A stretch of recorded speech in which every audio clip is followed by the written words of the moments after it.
From The Australian, here's what's on the front. I'm Kristen Amiot. It's Thursday, April 17, 2025. Half of the international students enrolled at the Queensland University of Technology were phantoms, The Australian is revealing today. The university's annual report shows the students never turned up to class and then dropped out. But it's keeping mum on where they came from and where they went. That exclusive story is live right now at theaustralian.com.au. Chinese exporters peddling their wares at the world's biggest trade fair have found a unique way of getting around the White House's astronomical tariffs. And it's not the only way they're exacting their revenge on their biggest market. Today, our North Asia correspondent Will Glasgow unpacks why the factory of the world isn't worried about the trade war.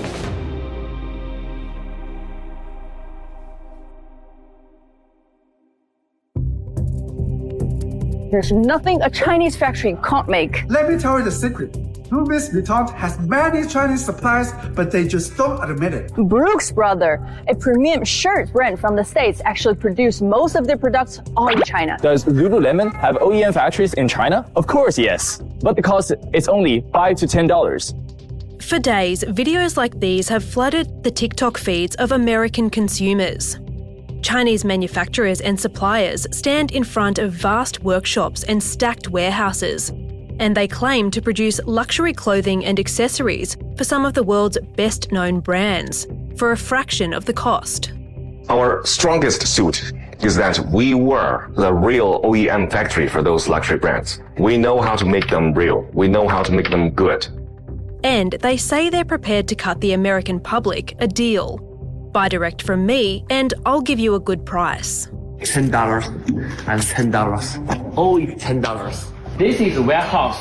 If you need, please contact me. If you want to source clothes with good quality and low prices, contact me. The Americans are eating it up. They probably should have took this app away when they had the chance, because the Chinese manufacturers just hit them folks with the Uno reverse. The Chinese manufacturers woke up and chose total violence today, and I've never supported anything more in my life. What are the American companies going to do? Because they can't do anything. And some of the American TikTok creators have seized the opportunity to boost their own profiles.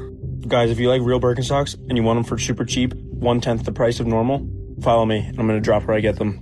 And I was already just about to make a whole series talking about designer clothes and what they actually cost, so this will be great to amplify that. Listen, I don't know how this tariff thing is going to play out, but the way that the Chinese manufacturers are playing their hand, absolutely well done. 10s across the board. The mockery of America by Chinese social and state media is just the latest in the escalating trade war between the United States and China. In a few moments, I will sign a historic executive order instituting reciprocal tariffs on countries throughout the world. Reciprocal, that means they do it to us and we do it to them. Beijing not backing down in the face of Washington's latest tariffs, imposing an additional 84% levy on the US starting from tomorrow. Donald Trump says he is open to talks with Chinese President Xi Jinping after imposing an even higher tariff of 125% on China. Word China is now ratcheting up its tariffs on American goods to 125%. Just in the last few moments, the BBC has confirmed that US tariffs against China add up to 145%. And it's the manufacturers who are exacting revenge, or trying to survive, depending on who you ask. A grey channel is just a euphemistic way of saying an illegal channel, right? This is to get a good made in China into America without paying the tariffs. Will Glasgow is the Australian's North Asia correspondent. I caught him on a break from the Canton Fair in Guangzhou. It's the largest trade fair of its kind on the planet and a kind of barometer for China's performance in the global marketplace. An example of that I was told by a maker of massage machines. America's the biggest market for his factory, tied with South Korea. And so the workaround that he's got for his business going forward is they're just looking for a partner in Vietnam. Now, I thought that meant, and asked him, you mean you're going to set up a factory in Vietnam? And he said, no, we're just going to get a partner and we'll send them the stuff and then they'll put them in a different box and write made in Vietnam and then send it into America. So that's a very brazen grey channel. I had heard that was going on. I've heard rumours of that and seen reports of that. To have someone tell me that so directly is pretty incredible. He said that same arrangement is going on across the country with a whole bunch of different Chinese factory makers as they look for ways to work around the Trump administration's tariffs. The Trump administration has said it'll crack down on countries that facilitate this passage of Chinese products into the US via these grey channels, as you've described them. Has it said how it plans to do that? The president at times has just complained about that behaviour rather than explaining how he would go about stopping it. And the most detail, and it's not much detail at all, was from his trade advisor, Peter Navarro, who said, in essence, if you do that, countries like Vietnam, we will punish you with high tariffs. It's possible after the 90 days have passed that in an effort to close this channel down, Vietnam gets higher tariffs. That could happen. That would mean the channel wouldn't exist anymore, right? They could just collect the tariff from Vietnam. There wouldn't be any incentive for the Chinese company to do that. But if the model's not actually moving a factory, it's just finding someone to receive the good and then change the label and send it on. Obviously, you could imagine the American administration just ending up in a whack-a-mole exercise. So it does show the real complexity for the Americans in enforcing this. And of course, it's hard to see how this could function without a huge increase in the amount of staff that the American customs have to try to determine their origin, because they'll be applying different tariffs based on the country of manufacture. Officially, around 15% of China's exports go to the United States. But it also sends partially finished goods to regions like Southeast Asia and Mexico, who add the bells and whistles and then sell those products into the US market. Top officials say they're not concerned if that evaporates because they'll just diversify their foreign trade. But Will says there's a lot more at stake than Beijing is letting on. Oh, look, privately it's definitely worried, but publicly it's presenting a confident, unruffled demeanour. Now, the trade data shows that's lunatic, right? America is the biggest trade destination for Chinese goods. So yes, they're getting on doing business with everybody and trying to grow those other markets, but they can't just grow so much that 1/5 or thereabouts from America wouldn't hurt, right? But by speaking to the factory owners themselves, this stuff matters, and you wouldn't be taking that risk unless the market really mattered and there was big profit to be made, you know.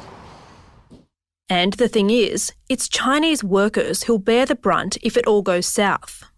The research from analysts at Goldman Sachs estimate between 10 to 20 million workers in China are vulnerable to or whose jobs are very much determined by Chinese trade into America. So that's a huge number. Now, of course, China is an enormous country, but it's not nothing. And unemployment here has already been ticking up because of broader economic slowdown and other problems in the property sector that have gone on for years. So job losses increasing because of trade troubles with China's biggest partner won't help. Again, China wants to project confidence because it doesn't want to be forced into negotiating with America, and it doesn't want Trump thinking that it's vulnerable and weak, so it needs to make a deal. So it's trying to show the opposite. And right now you see quite a gap between the confidence of the Chinese government and the real world lives of the business people it's speaking about.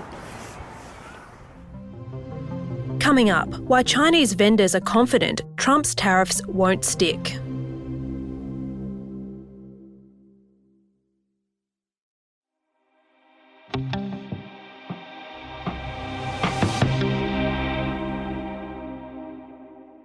On Monday, President Xi Jinping touched down in Vietnam, the latest stop on his tour of Southeast Asia. It's part of Beijing's efforts to promote China as a defender of international trade. Back in the Chinese capital, government officials are drawing up plans to hit America where it hurts. Here's Will Glasgow. This is one they've identified as a real superpower the Chinese have. They dominate the production of heavy rare earth minerals. These businesses are very environmentally damaging. The margins are lousy. Often you have to put in a lot of investment to make not very much. So that's been the reason only China's had it and no one else has. But there's huge strategic advantage or benefit to them because without them, a whole bunch of industries can't work. So some of what Beijing's rolled out is a regime that allows it to restrict. It hasn't yet announced or implemented a restriction on these things to America, but it's giving itself a regime to allow that, so it can really hurt the American economy if it press go on that. And these are inputs that America's car industry literally couldn't operate without. Its EVs couldn't function without. Even its fighter jets couldn't be built and operated. So you can imagine just a huge economic knock-on effect if Beijing press go on that. And it's a real clear example of China trying to give itself leverage in this ongoing trade tussle with America. But getting the Trump administration back to the negotiating table might be more difficult than the Chinese Communist Party anticipated. On Tuesday, White House Press Secretary Caroline Leavitt read verbatim this statement from the president. Look, the president has made his position on China quite clear, although I do have an additional statement that he just shared with me in the Oval Office. The ball is in China's court.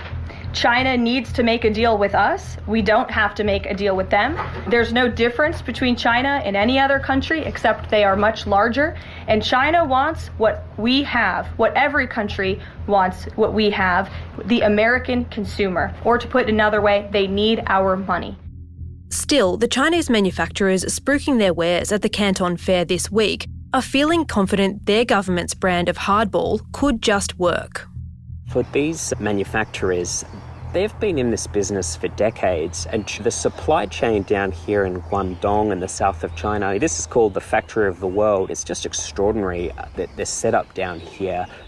It's such a sophisticated, huge operation, but all run on tiny margins. The only way it works is by the huge volume that they turn out. But in essence, it's a business model that makes absolutely no sense in America. This is what the manufacturers are all very aware of.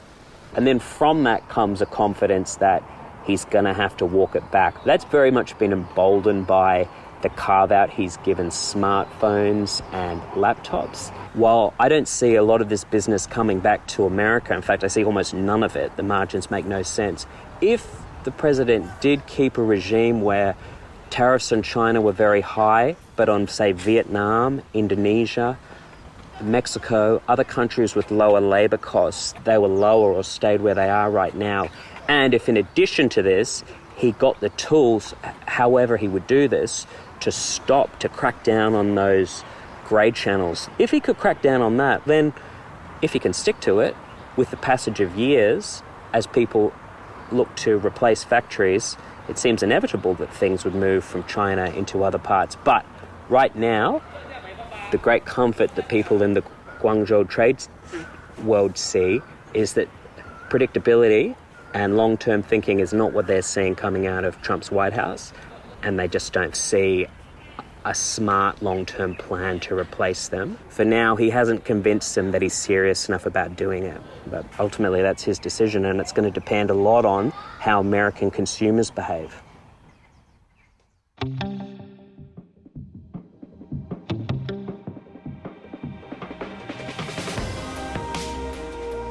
Will Glasgow is the Australian's North Asia correspondent. You can read all his reporting and analysis of China's trade moves right now at theaustralian.com.au.